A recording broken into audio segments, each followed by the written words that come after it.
Greg here with Fox Family Heating and Air, and today I'm finishing up my series on hiring people, growing the business,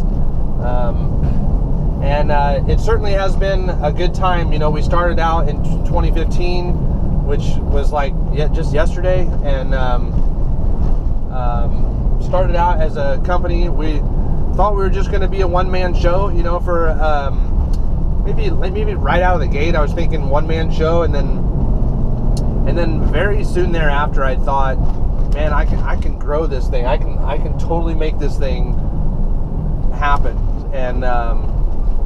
And so it, you know, really comes down, you know, to that mindset of what kind of business do we want to be? Do we want to be a smaller company, or do we want to grow? Do I, you know, in my personal case, you know, I'm not as young as I used to be, so I'm trying to build up my company so that someday I can kind of be on cruise control, so that I can work from the office, so that I can still be there, still make this business decisions. I think I'll always be the kind of guy that's going to be out in the field at least a little bit. May not be running calls, but I know that I'm going to be. I know that I'm going to be one of those guys that will be out there at installs.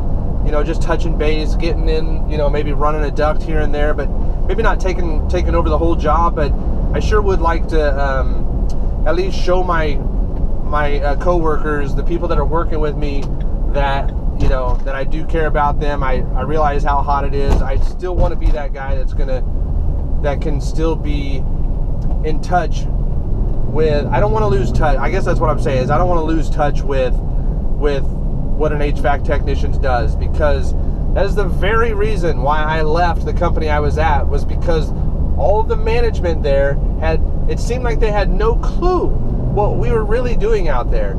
You know, like their sensitivity to the technicians seemed out of balance. Like, we're the guys that are out there in the field. We're the ones out there doing all the hard work. We're the ones bringing in the money, making the money. We're the ones under the houses, in the trenches, doing all the dirty work. And then when we come to the office, we have to put our boot covers on to just go into the office just to talk to somebody in admin. You know what I mean? Like, that makes no sense to me. Like, how unappreciated I felt. Like, that just ticked me off, you know, because that just made me feel like, kind of like, well, you guys are dirty little scumbags. We don't have to wear boot covers or booties, whatever they call them. We don't have to wear boot covers in the office because we're administration people. But you dirty scumbags, you guys have to wear them in our office, the place where you work.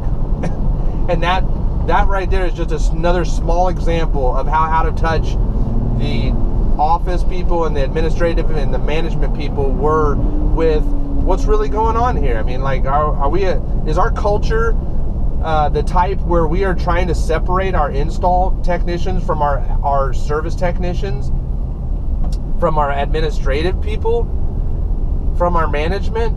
No, I didn't want my kind of culture. I feel like the kind of culture I want my company to be is all of us in the trenches doing the work. Am I going to ask my wife to get out there and run ductwork? No, I'm not going to. But then again, I'm not going to sit down at the table and crunch numbers and try to balance the books and stuff like that. Like, that is just beyond me. So really, as I've taken this step towards becoming a business owner, I have learned so much. And one of the ways that I've learned, I'm a self-help. I'm a self-learner. There are books. There are books that I've read, and I've mentioned them a couple times.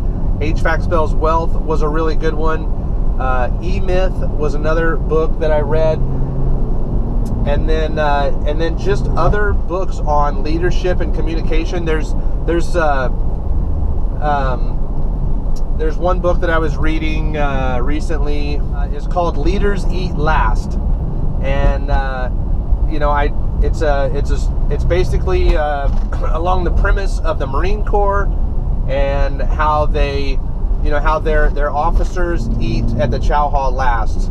Apparently, according to the book. So I don't know in real life. I'm ex-Air Force, so But I just, I like that. I like that ideology of let's take care of our people. Let's make them feel important.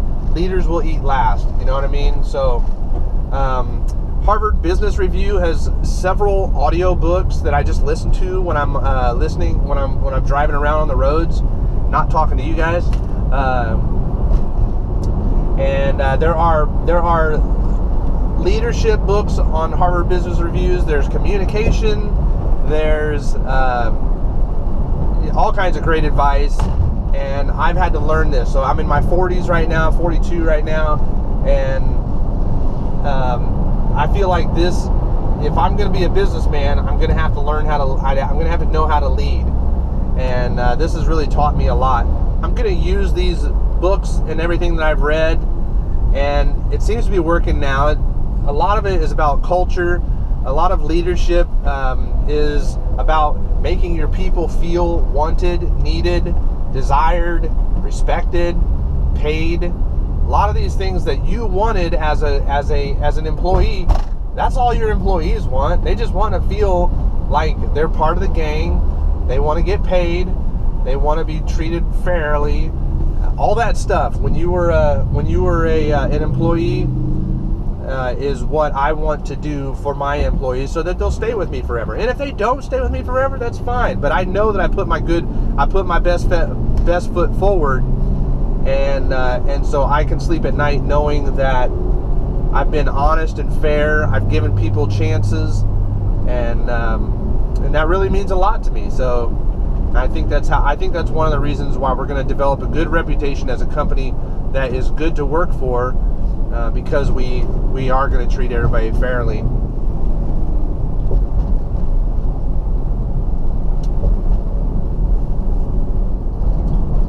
As I have brought these guys on board, some of these people had a little bit of install experience. Some of them had no install experience. Some of them had a little bit of service experience. Either way, I'm trying to teach these guys how to do things that they don't already know. Like, we all know how to do maintenance. We can all pretty much do maintenance, and that's not a big deal. But some people don't know the service side of it. Some people don't know the install side of it as well. So,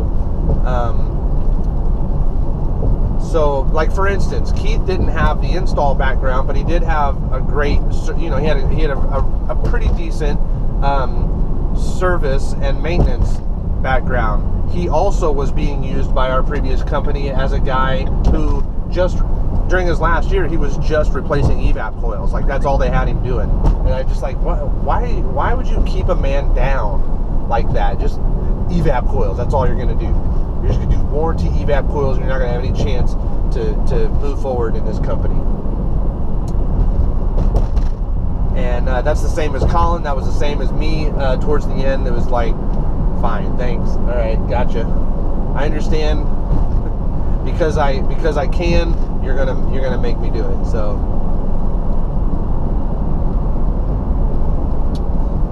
but the thing that I'm trying to get across to my guys that they're learning is, I want my guys to know how to do the job of the person ahead of them, and I want them to know how to do the job of the person behind them. That way, if anybody doesn't show up on a given day, I can count on that person to be able to do the job, or at least be able to do the job 70 to 80%.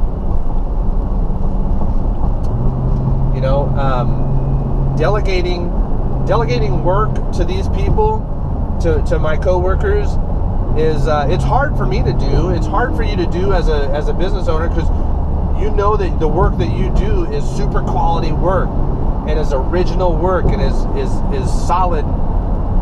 Nobody can do it like you, right? But unless you want to be the person that is going to be, unless you're trying to be the person that's going to just continue doing maintenance and service and install, by yourself, and that's the kind of company you want to be, and there's nothing wrong with that either.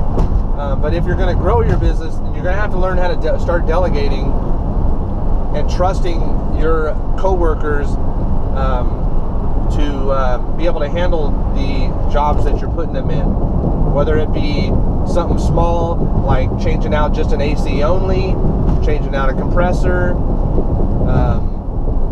You know, I have been delegating full install jobs now to Keith and Colin, because they can both do it. You know, Travell is not quite ready for it yet. Just where we're at right now, he will be ready for it. He's just not quite ready to be on his own yet. He has done a couple installs, but we're just working on our speed a little bit. So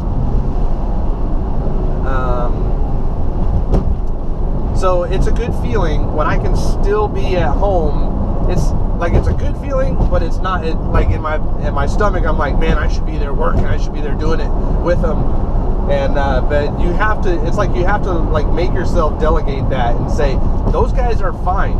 They're totally fine doing it on their own. No, I'm sure they're not sitting there crying because I'm not there on the job helping them out. You know, so learning how to delegate stuff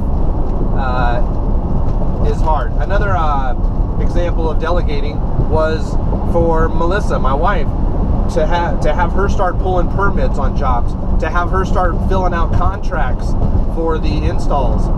You know, like you know, I'd go sell a job and then I'd have to come home and fill out a contract or fill out a SMUD rebate or start filling out the paperwork for the permit. Call the Title 24 inspectors and have them fill out the CF1R so that we can get the permit and all that stuff. Now I've been able to delegate that off to Melissa, and someday she'll be able to delegate that stuff off to someone else. Hopefully Sasha, if she comes on full time with us sometime. So, but that's been another example of where I've been able to delegate.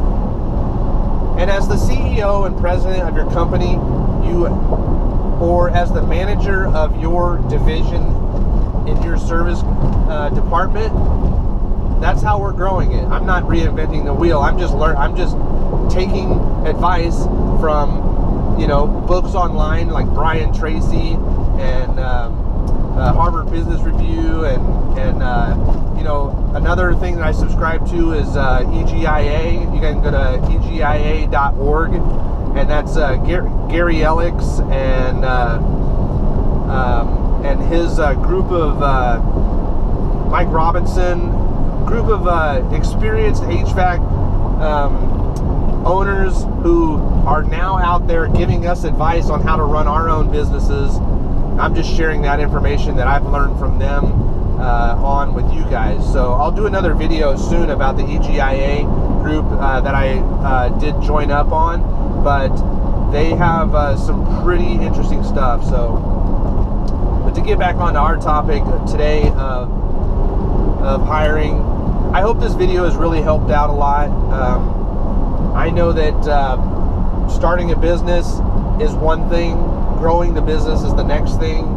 Delegating work is hard to do, but is totally doable because other people have done it before you, and we'll continue doing it. So hopefully you guys have picked up a couple things on this series, and I really appreciate the opportunity to talk to you guys. Sorry this video got a little bit long, but obviously something I'm very passionate about, and just wanted to share with anybody who wanted to listen. So thank you so much, and hope you enjoyed the series.